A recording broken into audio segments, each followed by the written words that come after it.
to join the department years ago. Anthony sighed. Thank goodness his friend had overlooked the mention of his sister. Indeed I have. Repeatedly. However, the head of the Foreign Office made it clear it is no longer an offer, but a directive. Interesting. Where do they intend to send you? To hell, as far as I'm concerned, he replied. Minerva was planning to head west to America, and they were sending him in the opposite direction, to the east. India. Kent glared at him, lips thinned and brows knitted. The intimidating action worked to gain the truth from the man's siblings, but it wouldn't work on Anthony. He could easily evade the question with a series of short, redirected statements. But he wasn't in the mood for riddles. India. They are shipping me off to India. But I'm not ready to leave. Not until I know. You know what? Anthony raised his gaze to meet Kent's questioning features. It was time. Time to stop pretending he didn't care. I can't leave until I know Minerva is safe and happily wed. Kent jumped up from his seat. Safe? You promised to keep Mansville and his lot away from her until I arrived. With his best friend looming over him, Anthony answered, Besides a very brief encounter at the races at Fulham, Mansville hasn't been within 100 yards of Minerva. He didn't bother to add that he suspected that the interfering, meddling, but well-meaning head of the Foreign Office more than likely had played a hand in ensuring Minerva wasn't bothered by her arch-nemesis. In this instance, he wished he was wrong, but he rarely made errors about these matters. Kent settled a hand on his right hip and shook his head. Please don't tell me you dragged me out of bed to ask me to look over my own damned sister. You are like a brother to me, and I know.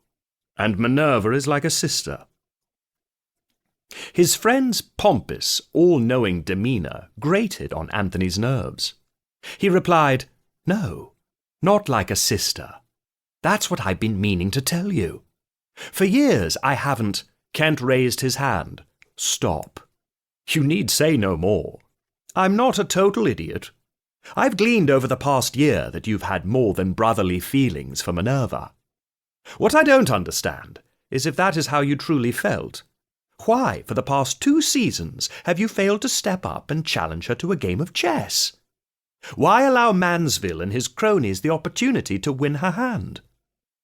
There were a multitude of reasons in Anthony's mind as to why he couldn't marry Minerva, but which would appease Kent's curiosity? He stood, so he was on equal footing with Kent. Would you have given me your blessing to challenge her? Kent didn't immediately answer. Instead, the man normally so sure of himself shrugged. You're my oldest and closest friend. I know everything there is to know about you. A pang of guilt hit Anthony square in the chest. The truth was that Kent didn't really know all there was to know about Anthony, only details of his life that Anthony had carefully decided to share. Then you would agree. I'm not the right gentleman for Minerva. She deserves someone who can fulfill her every dream, her every wish. A gentleman who would make her life fuller. Kent's shoulders stiffened. No. In fact, I was going to say, while I have excellent recall, dating back to the day I first met you at Eton, I don't know much about your past.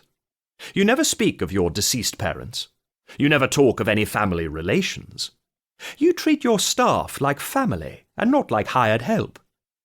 I love you like a brother, yet I sometimes feel like I don't really know you. And that is what worries me. It is what prevents me from encouraging you to challenge Minerva. I've never hidden the truth from you. It wasn't a lie. Anthony merely avoided certain topics. He walked over to the sideboard. If he was going to discuss his past, he needed a drink. He splashed brandy into 2 tumblers.